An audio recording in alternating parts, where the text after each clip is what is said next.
তুই এখান থেকে কোথাও যাবি না, তুই এই বাড়িতেই থাকবি। সে এখানে থাকবে না, সোজা জেলে যাবে।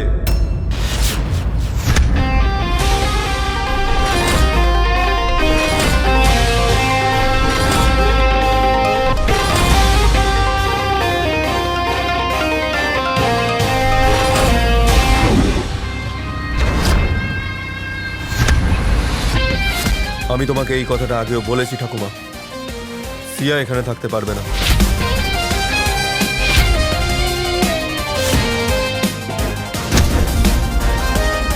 আমি যে ডিসিশন নিয়েছি সেটা হলো আমার ফাইনাল ডিসিশন। সিয়া এই বাড়িতে থাকবে না মানে থাকবে না। ঠিক আছে রাম, এটা যদি তোর ফাইনাল ডিসিশন তাহলে সেটাই হবে। সিয়া এক্ষুনি এই বাড়ি ছেড়ে চলে যাবে। কিন্তু শুধু সিয়া নয়, সিয়ার সাথে আমিও এই বাড়ি ছেড়ে চলে যাব।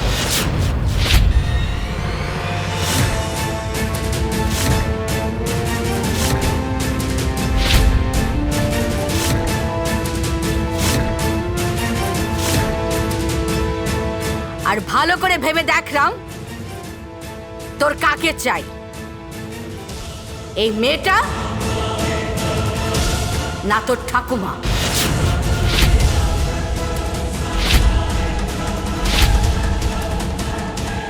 এই সব শুধুমাত্র এর জন্য হচ্ছে।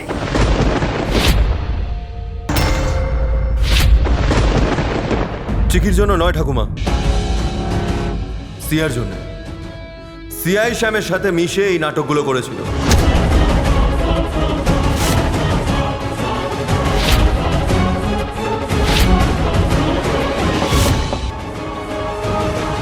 এই বাড়িতে শ্যাম আসা, চিকি কিডন্যাপ হওয়া, তাকে জেলে পাঠানো, আর সিয়া গিয়ে শ্যামের সাথে জেলে দেখা করা, এই সব কিছুই সিয়ার জন্যই হয়েছে।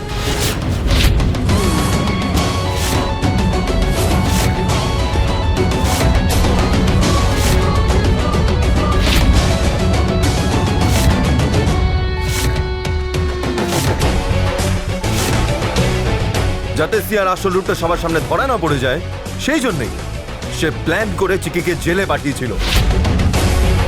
তাও আবার মিথ্যে গেছে, যেটা প্রুফ হয়ে গেছে। জেলের ভিতর শ্যামের সঙ্গে চিকি নয় ঠাকুমা, সিয়া কথা বলতে গেছিল। আর এই সব কথা চিকি শুনতে পেয়েছে। আর শুধু এটুকুই নয় ঠাকুমা, সিয়া চিকিকে প্রাণে মেরে দেওয়ার চেষ্টা করেছিল। রাম, তুই যা কিছু বলছিস তার কোনো প্রমাণ আছে তোর কাছে? তুই তো এই শহরের একজন বড় উকিল, তাহলে তুই যা বলছিস তোর কাছে তো তার প্রমাণ থাকা দরকার। তুই আমাকে প্রমাণ দে যে চিকি ঠিক আর সিয়া ভুল, তাহলে আমি মেনে নেব। প্রমাণ আমি এনে দেবো ঠাকুমা।